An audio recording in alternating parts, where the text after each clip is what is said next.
É uma alegria estar aqui com vocês. Hoje, no nosso capítulo 3, vamos trabalhar migração espiritual coletiva, né?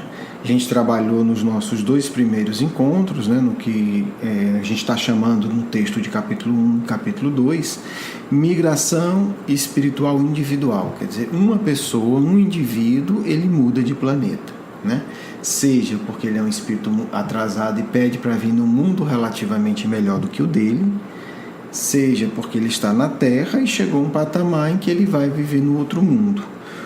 Estudamos o caso de Eurípides Barçanufo, né, mostrando inclusive que o fato de você mudar de planeta não significa que você vai perder o contato com aquele planeta, né? No caso de um espírito evoluído, ele pode estar no mundo melhor e lá, né, vivendo em outro mundo, mas se deslocar para a Terra, né, digamos assim, mora no mundo superior e trabalha no mundo atrasado como a Terra, por opção, se ele quiser. Hoje a gente vai trabalhar uma migração espiritual, acredito que a mais famosa dos últimos muitos milênios, para a gente não entrar agora nas datas, né, que é um outro assunto que a gente vai estudar no próximo encontro.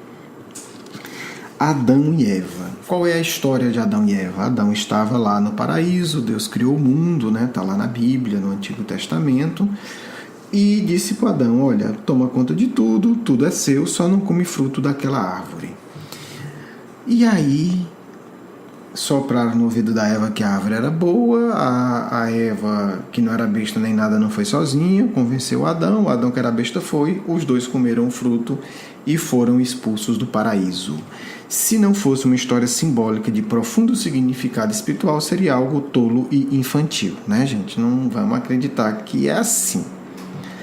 Mas Kardec, né, vai estudar esse assunto, e é muito interessante, porque no Livro dos Espíritos, 1857, Kardec já vai questionar os espíritos sobre isso. Eles vão dizer que Adão existiu e que Adão viveu mais ou menos 4.000 anos antes de Cristo. Registra a informação e deixa amadurecer, né? E isso é legal a gente ver. Kardec não era um empolgado, né, no sentido de, estou sabendo de tudo, vou explicar tudo. Ele vai progredindo, vai testando, vai conversando com os espíritos, vai pesquisando, vai conversando com outros pesquisadores, até chegar numa conclusão, né, que ele vê como racional e óbvia, né, e que faz sentido. O fato é que 10 anos, né, um pouquinho mais, 11 anos depois, Kardec vai publicar um estudo bem mais completo sobre essa história de Adão e Eva, né? Então vamos ver, Kardec começa a amadurecer o assunto em 1857, em 1868, no último livro da codificação, a Gênese, Kardec vai trabalhar isso. Então ele vai, agora, né, conhecendo os conceitos espíritas, conhecendo a dinâmica espiritual entre os planetas, Kardec pesquisou dezenas e dezenas de casos de migração espiritual. Isso está registrado no livro Céu e Inferno e mais ainda na Revista Espírita. Era muito comum nos diálogos de Kardec perguntar, né? Quando ele tinha alguma desconfiança: você veio de algum mundo, você vai agora para algum planeta, ou você está reencarnado em algum planeta, no caso de espíritos superiores, para que ele pudesse ter essa certeza de que migração espiritual é algo comum, é algo do dia a dia, é algo do cotidiano, não é uma coisa excepcional. Bem, ele vai publicando a Revista Espírita, ele vai fazendo seus testes, vai recebendo comunicação de outros centros espíritas, né, de centenas de outros. Kardec chegou a se corresponder com mais de 1.000 centros espíritas no mundo todo, nos 5 continentes, importante dizer isso. E, a partir disso, de toda essa pesquisa, ele vai nos dar uma interpretação genial do que é Adão e Eva, o simbolismo profundo, né? Porque aí o Espiritismo ele vai nos dar a capacidade de compreender em profundidade o símbolo. Senão fica uma besteira: a gente comeu uma maçã, comeu uma pera, não, foi uma uva, não, foi uma tangerina, não, foi uma mexerica, né? Enfim, na época que os portugueses chegaram no Brasil, isso aí está no livro do Sérgio Buarque de Holanda, Visões do Paraíso, eles acreditavam que o Éden era em algum local da Amazônia e tinham certeza que a fruta que Adão comeu era o maracujá, né? E é dado histórico isso. Então, veja, né, as possibilidades amplas da nossa imaginação sem compreensão dos símbolos. Compreendendo os símbolos, Kardec vai mostrar a profundidade que tem por trás dessa história aparentemente muito simples e até boba. Eu não vou trabalhar todos os significados, né? Precisaria de um curso amplo e longo para isso, né? Para a gente ir entendendo todos os significados. Não vai caber agora. A gente vai começar, né? Nós estamos no primeiro módulo, a gente vai começar a entender o mínimo dos símbolos principais. Tá certo? Então, propositalmente, eu me ative à questão central da migração espiritual. Tem muitas outras coisas, né? E aí a gente vai ter que deixar isso para o futuro, e quem quiser, vá pesquisando. Uma dica que eu dou, tem um estudo do Gênesis, né? Tá no portal CIR, né? Lá muitos símbolos são trabalhados, tá certo? Tem bastante coisa interessante lá. E tem muitos outros a serem trabalhados ainda, é um tema imenso. Lá para o final da aula vocês vão entender de onde é que vem essa história, mas vamos primeiro entender a história. Então, o resumo da história é esse, né? Quer dizer, Adão e Eva comeram um fruto que não era para comer, era proibido por algum motivo, tinha lá uma placazinha, né? Perigoso e tal, mas eles não quiseram ver a placa e comeram. E aí foram expulsos do paraíso. E aí esse, né, acredito eu, é o principal símbolo, né, da expulsão. O que é que acontece? Que expulsão de paraíso é essa? Né? Falando aqui de uma maneira bem direta. Adão e Eva simbolizam espíritos que foram expulsos de um mundo que estavam se renovando e vieram para a Terra, um mundo inferior, muito pior do que é hoje, né? Estamos falando da Terra há muitos milênios atrás. Tá certo? Então, é o símbolo da expulsão. Você vai perguntar, o que é que isso tem a ver com fruta? Ora, quem escreveu esse livro foi Moisés. Moisés estava escrevendo para um povo, né, rude, grosseiro, bruto, sem instrução nenhuma. Tá certo? Então, como é que ele ia chegar para um povo desse e dizer tem vida em outros planetas, a Terra é apenas um grão de areia no universo, e vocês foram expulsos de lá, e etc, etc, etc. Não dá. Aí você usa a linguagem simbólica, porque ao mesmo tempo você explica de maneira simples para quem tem um entendimento mais superficial, mas também explica para quem tem um entendimento mais profundo, né? Esse é o legal do símbolo. Mas ele atende a todos. Quem não tem condição de aprofundar tem alguma explicação, né? Fizemos alguma besteira, estamos aqui sofrendo, a gente perdeu um paraíso porque desobedeceu a Deus. E quem tem a compreensão mais profunda, como Kardec, vai muito mais longe. Mas a lógica é a mesma, esse é legal, né? Quer dizer, a lógica, que fruto é esse? É o fruto da desobediência. Deus chega e diz, olha, está aqui o paraíso, eu quero que vocês dois vivam felizes, né? Tomem conta, estou aqui para qualquer coisa. Só peço uma coisa, de todas essas árvores, só tem uma que eu peço, por favor, não mexa nela, não coma esse fruto, todo o resto pode. E aí, Adão e Eva comem o fruto proibido, desobedecendo a Deus. E olha como o texto é simples, mas é profundo. Olha o que acontece. Deus descobre, né, para variar, Deus descobre as coisas. E aí, Adão e Eva são expulsos do paraíso. Olha o símbolo. E aí agora Deus diz, Adão, agora você irá conquistar o pão, o alimento com o suor do teu rosto. Ora, vamos imaginar agora, porque esse mundo da época dessa expulsão é um mundo que parece com a terra de hoje. Então você imagina hoje você, né, que toma banho todo dia, que não precisa caçar para comer, né, vai no máximo caçar na geladeira, né, vai no máximo fazer uma tocaia lá né, onde está guardada as comidas, no armário. Ter que ir para o mundo primitivo e ter que matar animal a pedrada e a paulada para comer ou morrer de fome. Então você está deixando um mundo em que o trabalho material vai deixar praticamente de existir, como vai ser na Terra em poucos séculos, e vai para o mundo do pau e da pedra. foi dito a Eva: darás luz entre dores. Ora, você está saindo do mundo em que a medicina está avançando, né? Em que a dor física está muito mais controlada, está muito mais amenizada, e você vai para um mundo em que isso simplesmente não existe. Esse é o símbolo. Você está perdendo um lugar de elevação, de conforto, né? E vai para um lugar desagradável. Disseram, não fui eu, pelo menos até onde eu lembro das minhas encarnações, que esse fruto seria o pecado do sexo. Gente, isso para quem estuda o Antigo Testamento, para os judeus, é importante dizer que esse texto do Antigo Testamento não é cristão, não é católico, não é espírita, é judeu. Isso é um absurdo imenso, porque o próprio texto, né, o texto narra a criação, né, eu estou narrando a expulsão de Adão e Eva depois da criação. Uma das obrigações que Deus dá para Adão e Eva é crescer e procriar. Ora, sim, Deus sabe como é que funciona a vida, né? Se Deus chega a Adão e Eva e diz: vocês têm que ter muitos filhos, como é que ia ter filho, né? Escrevendo para o Papai Noel, para pedir criança, né? Esperando a cegonha, mandando uma cartazinha para a cegonha. Então, não tem nada a ver. Quem foi que inventou isso? Não sei. Quem descobrir me conta, né? Para a gente dar uma vaia. Então, é uma distorção profunda. E uma distorção, me desculpe, burra, porque não cabe no texto. Não cabe Deus criar um homem e uma mulher, mandar eles procriarem, mandar eles ter filhos e depois eles serem expulsos porque fizeram sexo.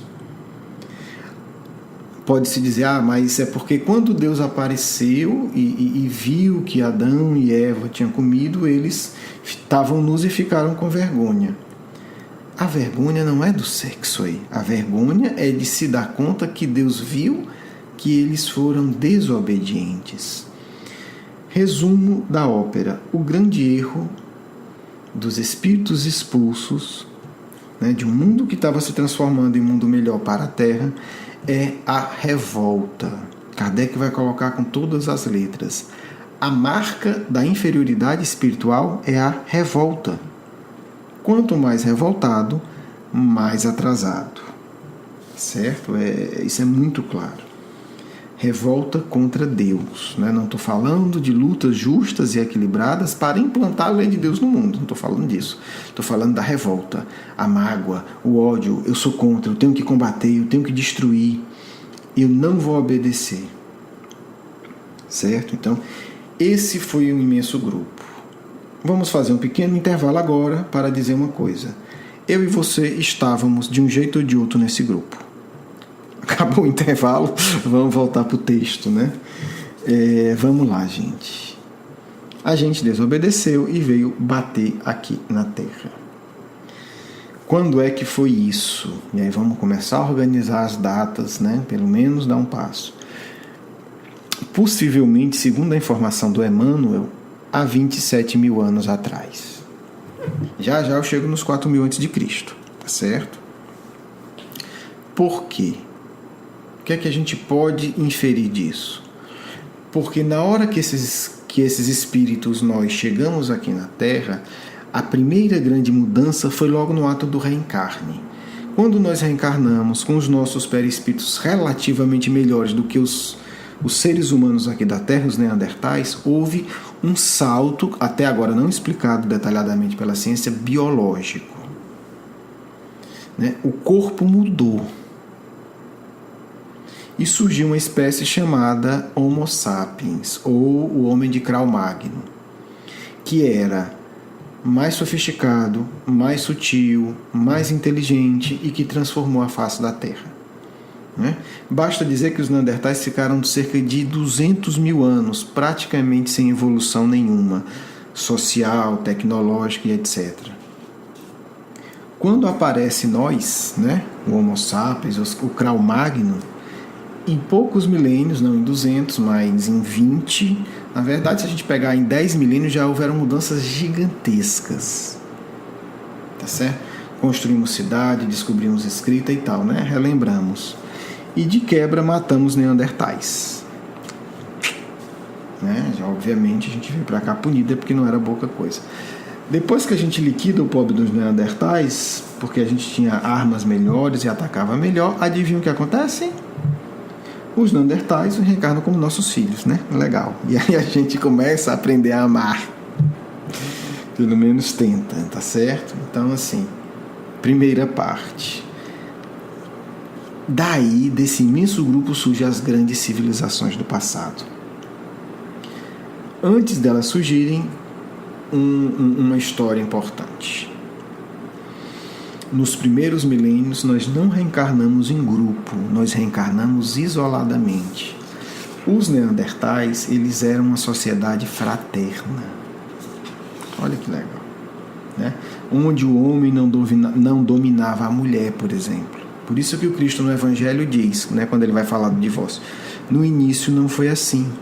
Havia uma relação de igualdade entre homens e mulheres. Hoje já tem estudiosos da antropologia que vão, né, provar isso. E eu escrevi um pouco isso no livro Vivência Mediúnica, né? Tá aí no blog para quem quiser ler sobre esse assunto. O que ocorre? Reencarnamos, e aí não podemos esquecer isso, com um objetivo central.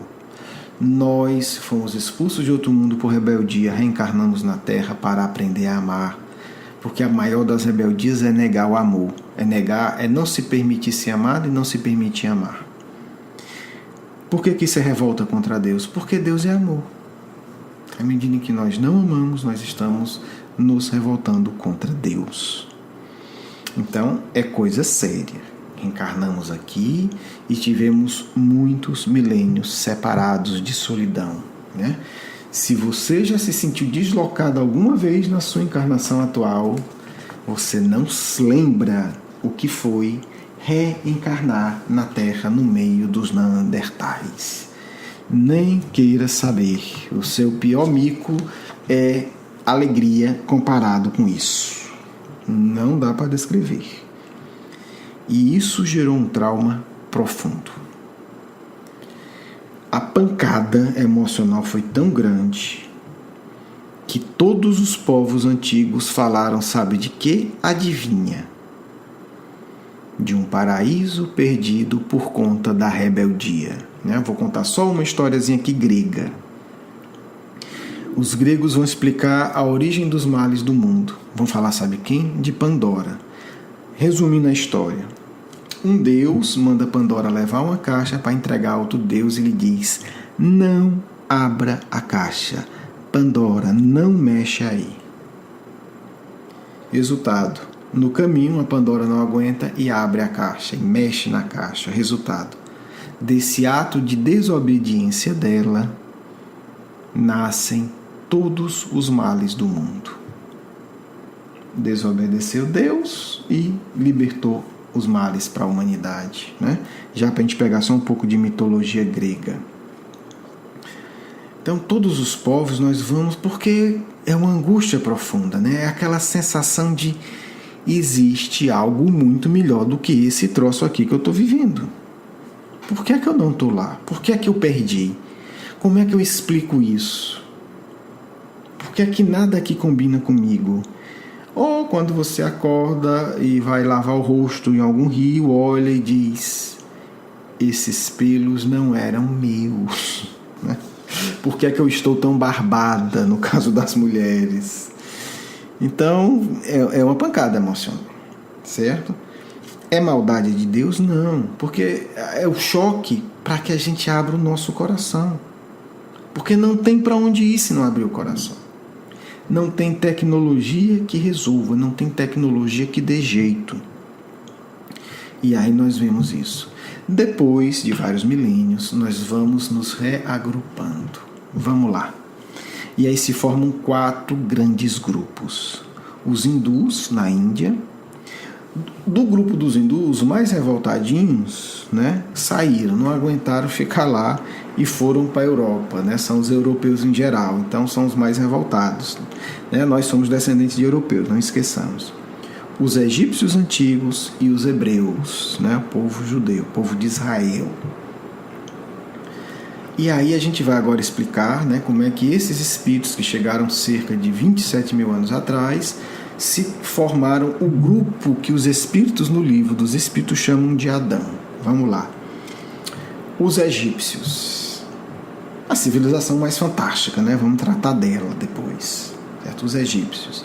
O que é que aconteceu com os egípcios? Eram os menos endividados. Se reuniram lá na África, né? No local que hoje é chamado Egito.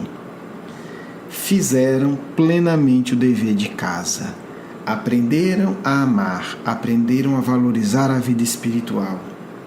Resultado, foram embora, eles voltaram. Não tem mais egípcio desse grupo aqui. Certo?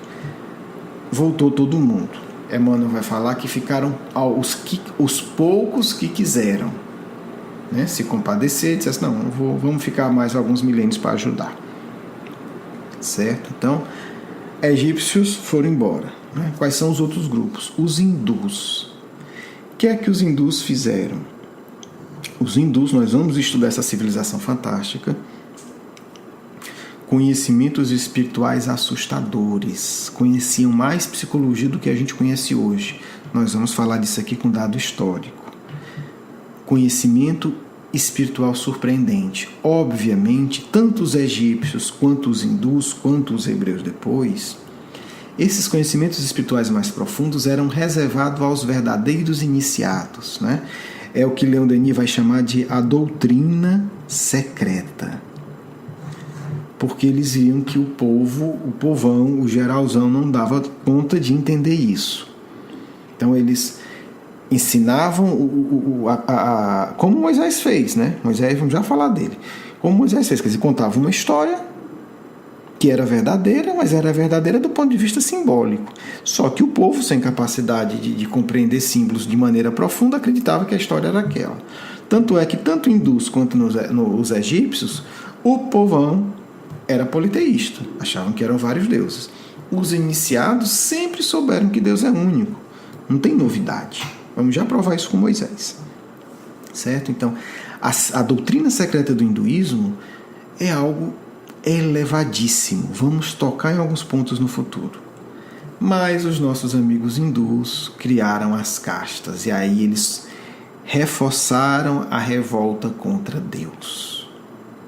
Por isso não voltaram, por isso ficaram. Os europeus eram os mais revoltados, mas tiveram uma única virtude. Por isso que o Cristo permitiu que esse grupo criasse a civilização atual, né? A civilização chamada ariana. Porque eles foram capazes de se confraternizar com os habitantes da Terra. Né? Casaram, tiveram filho, constituíram família, se confraternizaram de fato. Porém, continuaram com uma ferida terrível. Medo do sentimento. Medo do sentimento. Até hoje, que é assustar um ariano puro, fala de sentimento. O sujeito prefere falar do diabo do que ele está sentindo. Mesma coisa. Então, não resolveu. E os hebreus, que foi o povo que teve a missão de iniciar o mundo no monoteísmo, porque os hindus conheciam na doutrina secreta, os egípcios conheciam na doutrina secreta, mas não anunciavam para o povo. Os hebreus não, tiveram o papel de anunciar para o povo. Receberam Cristo dentro de casa, né? Vamos colocar assim, dentro de casa, dentro da cultura do ambiente hebreu. Não aceitaram Cristo. Então o que acontece? Os egípcios voltaram todos, os hindus voltaram uma parte, a grande maioria ficou, europeus ficou a grande maioria, hebreus a mesma coisa. Resultado, quem é Adão? Adão são todos esses espíritos que vieram do outro mundo e que não conseguiram voltar. São os expulsos mais rebeldes do que os rebeldes, tá certo? Porque se foi expulso é porque era rebelde. Mas é o expulso rebelde que continua rebelde até hoje. Certo? E que corremos o risco, se não cuidarmos da nossa revolta interior, e eu não estou falando de ser bonzinho, de fazer de conta que obedece, porque Adão e Eva fizeram de conta, Deus aqui descobriu, né? Eles não chegaram lá, eu como fruta porque eu sou tal, não comeram e esconderam, quer dizer, é o rebelde camuflado, que é o pior. Podemos ser expulsos de novo. Aí chegar lá no outro planeta, a gente vai criar outra história. Porque tinha um jardim, porque tinha uma chuva, porque tinha um trovão e alguém roubou o trovão dos deuses, e etc. A gente vai criar uma história para explicar mais uma vez, né? Talvez seja uma história de dupla face, né? Ou de dupla fase. Vai ter a fase 1 e a fase 2, né? Para contar o planeta primeiro, a Terra e o novo planeta atrasado. Não há de ser assim, né? Então, é importante estudar isso para a gente entender esse quadro. A partir daí, a gente começar a pensar na nossa situação espiritual, certo?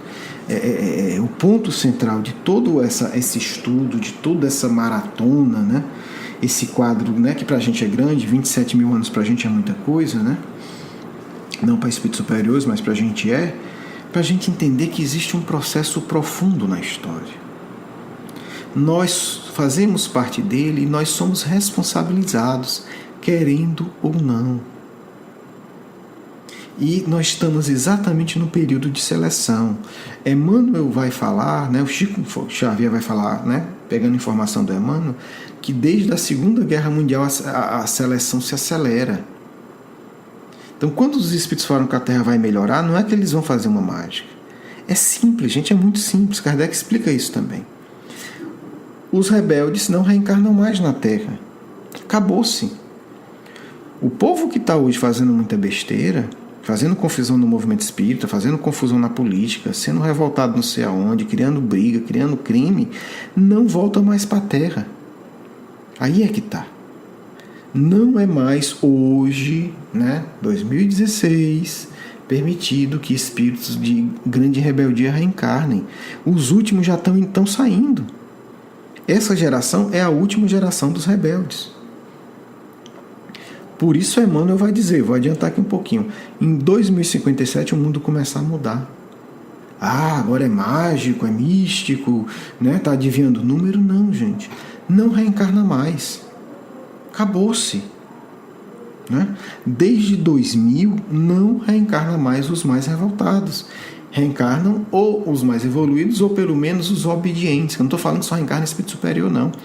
Mas os espíritos voltados para o crime, esses que estão no movimento espírita fazendo confusão, picuinha, calúnia, destruindo os outros, esses que estão na política, né? Que a gente está vendo aí todo dia, esses que estão no judiciário, né?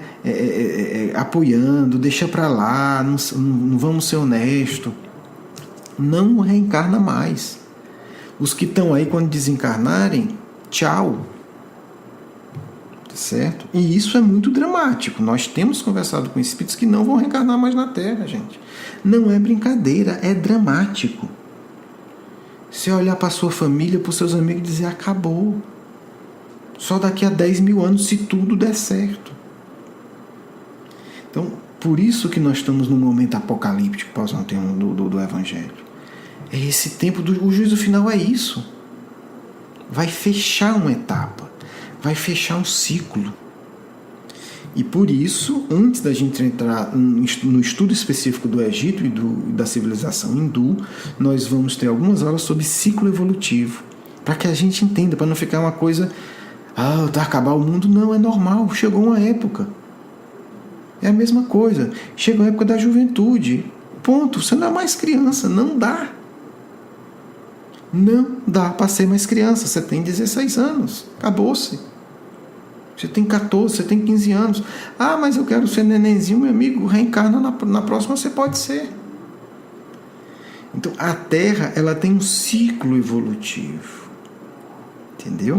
Ela tem suas estações. Chegou numa estação melhor. E a gente está nessa mudança.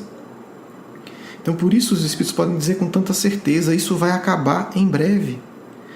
Da mesma maneira, né? Se a gente imaginar um local que está no inverno, né, intenso, 10, né, menos de zero, né, em alguns lugares do sul do Brasil, 5 menos de zero, enfim, vários lugares do mundo. Se você entende de como funcionam as estações do ano, você vai dizer assim, olha, daqui a 3 meses não vai ter menos 10. Ah, mas você vai adivinhar? Não, você sabe. Né? A Terra vai se movendo, vai mudando a relação da distância com o Sol. Isso, olha, daqui a 3 meses não vai ter esse frio mais. Pode ser um pouco mais quente, um pouco menos quente, mas não vai ter esse frio. Não vai ter gelo, não vai ter neve. É adivinhação? Não, é simples. Você entende como o processo funciona e você pode fazer uma previsão né? Com um grau de acerto. Você não vai dizer, daqui a 3 meses a temperatura vai estar exatamente tantos graus, né? 17 graus,3. Aí é complicado. Mas você vai dizer, olha, frio não vai estar. Vai estar em torno de 15 graus, vai estar em torno de 30 graus, vai estar em torno de 25 graus, né? Dependendo de que parte do mundo você está falando. Então, hoje vivemos isso. Nós vamos ter aí uns 30, 40 anos dessa mudança. E é a hora da gente trabalhar. Tanto para a gente ficar, né, que é uma boa ideia, né, convenhamos, tanto para a gente ajudar nessa construção desse mundo melhor. E aí a coisa vai melhorar muito. Ah, vai ser um mundo perfeito? Não, mas comparado com o que está hoje, vai ser um paraíso, né? Porque a gente já aprendeu que o paraíso é relativo. Tá certo? Paraíso com P maiúsculo é quando foi espírito puro, aí é projeto de milhões de anos. Mas só o fato da gente saber que em poucas décadas tudo vai melhorar muito é excelente, né? Se a gente vê as mudanças que nós estamos vivendo, a gente já pode projetar o que é que vai ser a Terra daqui a algumas décadas. Amigos, espero que vocês tenham gostado. Por favor, mandem dúvidas, sugestões, opiniões, né? Eu gostaria muito de fazer um programa só para tirar dúvida. Estou muito feliz com a presença de vocês, né? Eu tenho acompanhado no site, né, todas as visitas, isso me deixa muito feliz, mas ficaria muito mais feliz, né, com a participação ativa. O que é que entendeu, o que é que não entendeu, o que é que está legal, o que é que gostaria que eu aprofundasse, tá certo? Porque a gente quer construir tudo a partir de um diálogo, né? A partir de uma troca de ideias. E chamem atenção, acho que isso está errado, então isso não ficou claro. A partir disso a gente cresce. Um grande abraço, muito feliz de estar aqui com vocês. Que Deus abençoe. Se Deus quiser, estaremos juntos na próxima segunda, dia 27 de junho de 2016. Abraço, muita paz a todos.